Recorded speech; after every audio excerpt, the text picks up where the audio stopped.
Bonjour. Sous vos yeux, le canal de Panama, à peu près au milieu du canal, dans la région de Gamboa. Nous avons lu et entendu sur le net que Donald avait chassé les Chinois du Panama en 24 heures. Dit comme cela.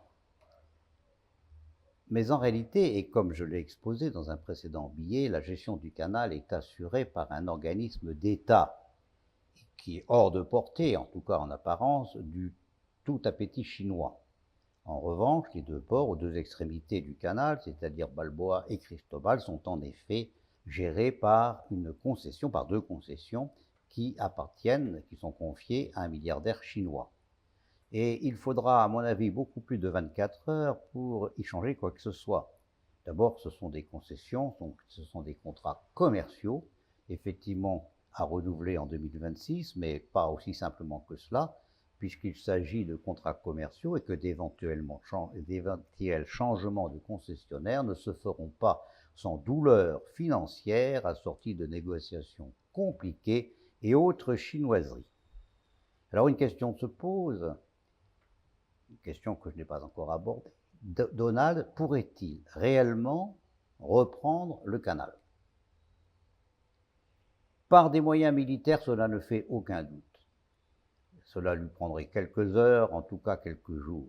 Le Panama n'a pas d'armée, pas de moyens militaires et pareillement pas d'alliés susceptibles de s'opposer pratiquement à une invasion dans cette région du monde.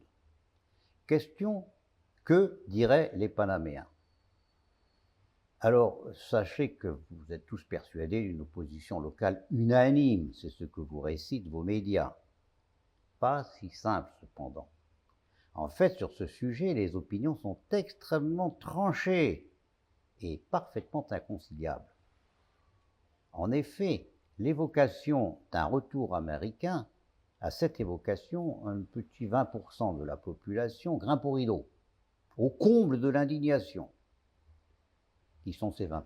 En gros, ce qui ressemble à la classe oligarchique chez nous, je ne détaille donc pas. Et donc, ce qui est à retenir, c'est que 80% en gros des Panaméens affichent souhaiter le retour des soldats américains, et ils le disent. Cela peut surprendre, mais c'est un fait. Leur point de vue, c'est que le canal irrigue, c'est certain, les finances panaméennes.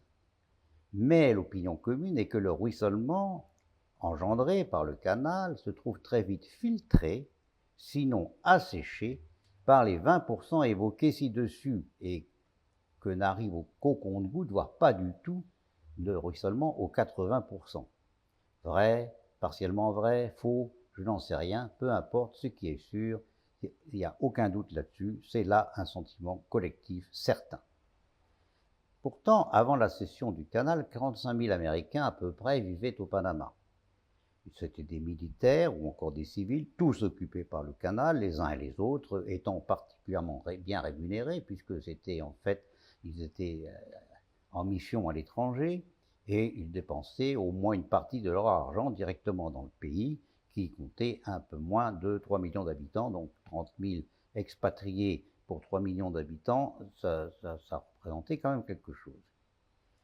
D'ailleurs, pour loger ces gens-là, les Américains avaient construit des cités entières, de très belles cités, de très belles habitations, de type colonial, comme celle que vous voyez en arrière-plan.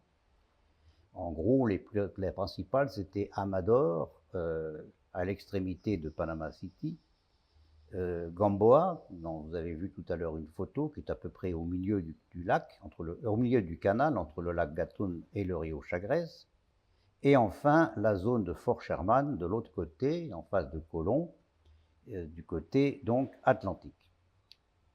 La jungle est restée, mais beaucoup de ces très belles demeures sont désormais inhabitées et donc confiées à une entreprise de démolition appelée Jungle Panaméenne, et donc plus ou moins en voie de délabrement, ce qui est réellement, c'est vrai, un spectacle affligeant. Sous vos yeux, une petite vue de Gamboa.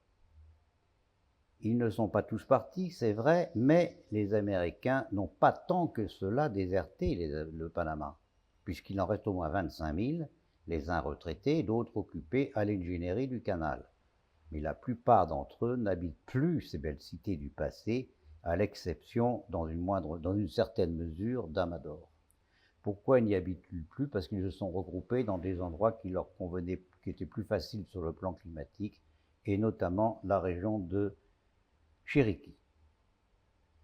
Alors, l'idée d'un retour en force, d'un retour des forces américaines, l'idée que ce retour permettrait un meilleur ruissellement de l'argent vers les classes les moins aisées, est-ce un mythe, une illusion ou une réalité? Eh bien, figurez-vous, au fond, peu importe. Donald menace, mais le problème est ailleurs. En effet, Donald peut toujours menacer de reprendre le canal, mais nous l'avons vu, le problème n'est pas de le reprendre, le problème sera de le défendre. Et pour le défendre, comme pour l'attaquer, il n'y a plus besoin aujourd'hui de troupes nombreuses, de bataillons, etc. Il suffit d'une poignée d'hommes bien équipés, avec ce qu'il faudrait d'équipements antimissiles et antidrones. Le problème de la défense du canal, ce ne serait pas du tout nécessaire d'y avoir beaucoup d'hommes, il faudrait un bataillon avec des forces antimissiles et antidrones bien comprises.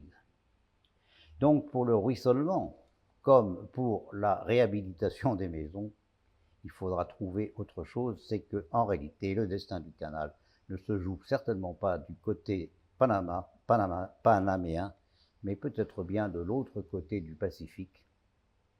Et nous y reviendrons, si vous le voulez bien.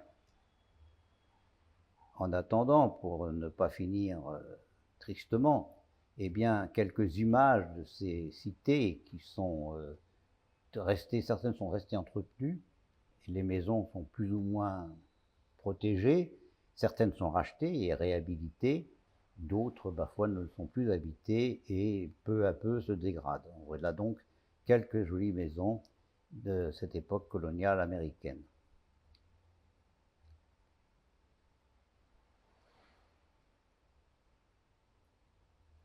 Certaines maisons étaient très grandes, et là vous voyez comme la rue était agréable à regarder. Cette maison, pour finir, avec sa plantation magnifique en avant, toutes ces photos sont de Michel Georgel, mon épouse, et je vous remercie de votre attention et je vous dis à très bientôt.